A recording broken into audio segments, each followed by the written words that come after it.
le corps ne sert à rien. Nous sommes multidimensionnels. Nous avons le corps, l'esprit et l'âme.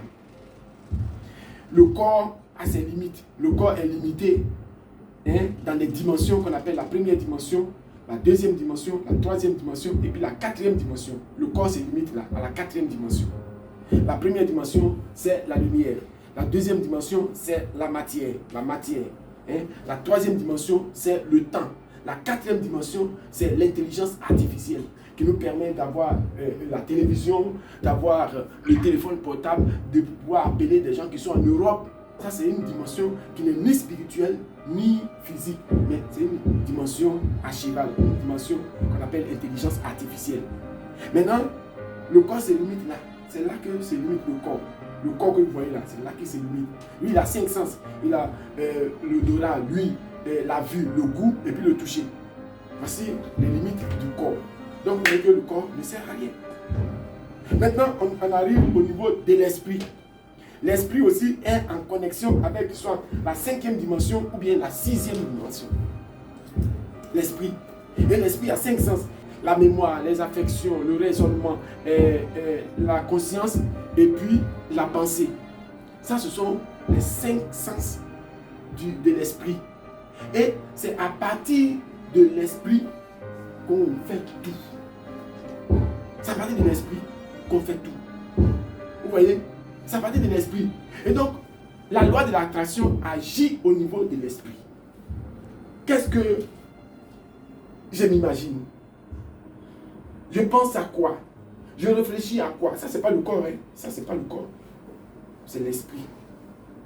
Alors, ce que je pense, je l'attire à moi, à partir de l'esprit. C'est pourquoi votre décision, votre idée, quand elle est accompagnée de l'émotion, ça devient une attraction, ça devient un aimant. Ça attire. Quand l'idée est accompagnée de l'émotion, ça devient une attraction. Ça attire. C'est-à-dire que je suis là, je veux être quelqu'un de très charismatique. C'est ce que je veux, c'est fort en moi. C'est fort en moi. Et je me vois déjà ici. Alors, l'univers, comme je suis ami avec l'univers va me donner tout ça. Que tout ça va venir. Vous comprenez? Je veux être riche.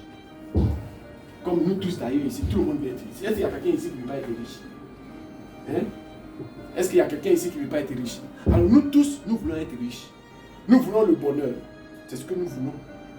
Mais pour que ce bonheur-là vienne en nous, parce que le bonheur est là. L'univers, l'abondance de l'univers peut nous donner ça. Ça ne peut pas finir. Donc, si tu veux des milliards, tu vas avoir des milliards. Mais ça ne va pas finir. Ça ne finit pas. Alors, maintenant, il faut que mon esprit attire cela à moi par mon alignement avec l'univers. Par mon amitié avec l'univers. Si mon esprit attire la chose et que je ne suis pas contre les lois de l'univers, alors en ce moment-là, l'univers est prêt à me produire cela. Est prêt à me donner cela. Ça, c'est une nouvelle. C'est comme un aimant. Ça devient comme un aimant. Vous allez attirer ce chose-là. Mais c'est les deux sens. C'est les deux sens. Si je fais tellement du mal aux gens, est-ce que les gens ne vont pas m'attraper? Tu seras assis là et puis voilà, les gens vont vous dire, il est où? Et puis on met la main sur toi. Parce que non seulement tu as un frein aux lois de l'univers, et puis ton esprit a attiré la capture. Et ils t'ont attrapé. Il y a des gens même qui ont fait tellement du mal qu'ils sont surpris. Vous voyez, la paix, quand tu es en phase avec l'univers, tu es en paix. Même, j'ai dit à des gens, je dis même si vous devez à quelqu'un, vous êtes contre les lois de l'univers. Oui, si vous devez à quelqu'un, vous êtes contre les lois de l'univers. Il faut régler ça. Ça quand vous devez à quelqu'un. Parce que la personne attend que tu viennes lui donner son argent. Et puis toi, il y a deux cas. Il y a le cas où vraiment tu es dans l'incapacité de lui donner cet argent. Là, ce n'est pas ta faute parce que honnêtement, tu n'as pas les moyens de rembourser. Là encore, il y a une attitude qu'il faut pour que la personne ne soit pas toujours dans l'expectative. Donc il faut appeler la personne à mon frère, je sais que je te dois. Mais vraiment, est-ce que tu peux me donner un peu de patience? Alors, donc cette vibration, hein, c'est la vibration de la personne, hein, à qui vous devez a été atténuée. Et donc toi, à ton tour, tu peux avoir un peu de paix. Mais dès l'instant où tu lui dois, et puis tu as les moyens pour rembourser, et puis tu ne donnes pas, tu vas contre les lois de l'univers. Comment? Si tu fais une affaire, comment ça peut prospérer? Si tu fais une affaire où les clients doivent venir payer, comment les clients peuvent venir? Parce que nous sommes tous en interconnexion. Les clients ne viendront pas. Toi-même, tu as dit, mais pourquoi les clients ne viennent pas? Parce qu'il y a quelque chose qui crie contre toi. Il y a quelqu'un qui crie contre toi quelque part. Ça ne peut pas marcher. Ça ne peut pas marcher. La loi de l'attraction, c'est très vaste. C'est très vaste. Et si on veut voir toutes les implications de la loi de l'attraction, vous allez voir que toutes les choses qui nous arrivent, c'est nous qui les attirons. La loi de la transmutation d'énergie.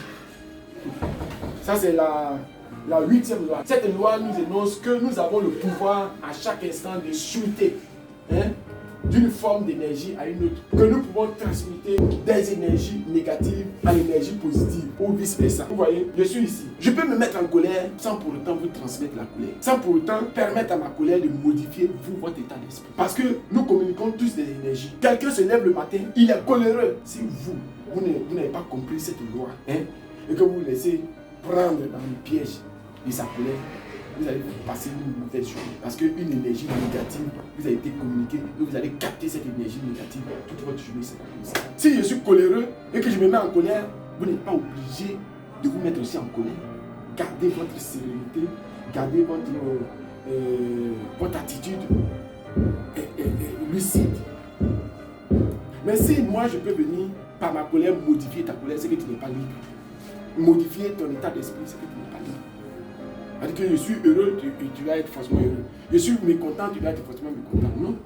Non. Tu es une personne responsable de tous tes actes.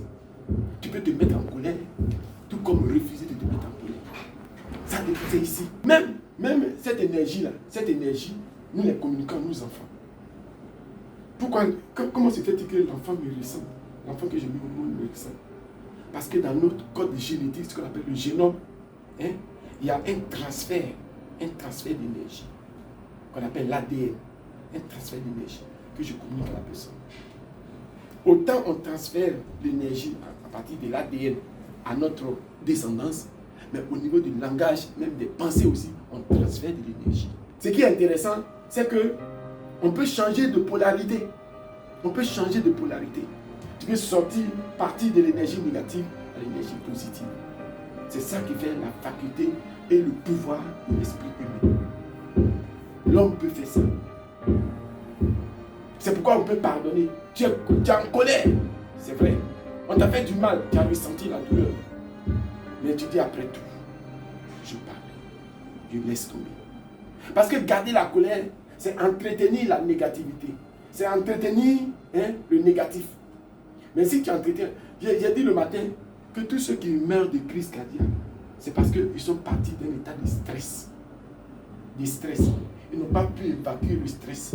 Et le stress s'est accumulé, le cœur lâche. Parce que le stress étant un état d'esprit, sera communiqué maintenant au corps, aux organes du corps, qui vont ressentir la chose. Et quand les organes du corps ressentent aussi la même chose, c'est fini, ils vont lâcher. Mais il faut que ton état d'esprit soit en bonne santé pour communiquer cette santé à tout ton corps, cette énergie à tout ton corps. Ainsi, tu pourras évacuer n'importe quelle colère, n'importe quelle énergie négative, tu pourras l'évacuer si ton état d'esprit est vraiment dans un état mental correct, en phase avec les lois de l'univers. Tu pourras évacuer n'importe quelle chose. Tu pourras vaincre n'importe quelle situation. Parce que tout est interconnexion. Deuxième loi, la loi de la gestation. Cette loi-là, encore appelée la loi du timing divin. Le timing divin énonce que tout a une période de gestation et un temps avant de se réaliser. Tout a une période de gestation et un temps avant de se réaliser. C'est pourquoi c'est ce qui trompe beaucoup les gens quand on arrive à la loi de cause à effet. La loi de la gestation trompe les gens. Parce qu'ils auraient voulu que le mal qu'ils ont fait aujourd'hui, là, en même temps, ils en subissent les conséquences le lendemain. Non, il y a une période d'incubation, il y a une période de gestation où la chose va être comme enceinte pour accoucher. Regardez même les semences. Les semences que nous mettons en terre n'ont pas les mêmes périodes de récolte. Si tu as planté cacao, il y a un temps, tu vas attendre un temps avant de commencer à récolter. Si tu as planté EVA, tu vas attendre un temps pour récolter. Si tu as planté arachide, tu vas attendre un temps pour récolter. Ce temps-là, c'est ce temps-là qu'on appelle la période de gestation. Si tu as planté tomate, tu vas attendre un temps pour récolter. Alors, les actes que nous posons, si c'est un acte de cacao qui s'apparente au cacao, ça va mettre 3 ans ou bien 5 ans. Alors, tu as fait du mal aujourd'hui à quelqu'un. J'ai échappé. On n'échappe jamais, chers amis. On n'échappe jamais. Les lois de l'univers sont justes. On n'échappe jamais. Tu as fait du mal à quelqu'un, tu as allé voler. Et quand je l'ai volé là, il a failli m'attraper. Wow. Il a eu la chance. Tu n'as pas eu la chance, tu vas payer. Tu vas payer. Parce que tu vas passer par la période de gestation, la période d'incubation pour accoucher. Et quand tu vas accoucher, quand ça va accoucher, tu vas voir. Tu vas voir. Tu vas voir. Donc, il n'y a pas, on n'échappe pas. On peut échapper aux lois humaines. Parce qu'on a l'argent, on peut aller voir un juge pour le corrompre. Mais les 14 lois de l'univers, on n'échappe pas. Quand tu enfreins la loi, tu payes. Tu subis la rigueur. Je l'ai tué. Je l'ai tué. Verser du sang humain injustement, tu vas subir la conséquence. Parce que tu as ôté la vie à quelqu'un de façon injuste. Quelqu'un qui t'a rien fait. Tu lui as ôté la vie. Ça ne va pas rester impuni. Tu vas payer. Si tu n'as pas payé, tes enfants vont payer. Oh! Si les gens connaissaient ces choses-là, oh, ils vont vivre heureux sur la terre. La loi de la relativité. Cette loi nous apprend que chaque individu traversera des séries de challenges au cours de sa vie. Elle nous apprend aussi à comparer nos difficultés et nos problèmes à ceux des autres et à mettre chaque chose dans la bonne perspective. C'est-à-dire, mon papa a vécu comme ça. La vie de mon papa est une expérience pour moi. Je sais maintenant qu'est-ce que je peux éviter. Parce que j'ai vu comment mon papa a fini. Donc je sais maintenant qu'est-ce que je peux éviter. Les autres, les gens qui sont en face de moi, qui ont tué, qui ont fait ci, qui ont fait ça.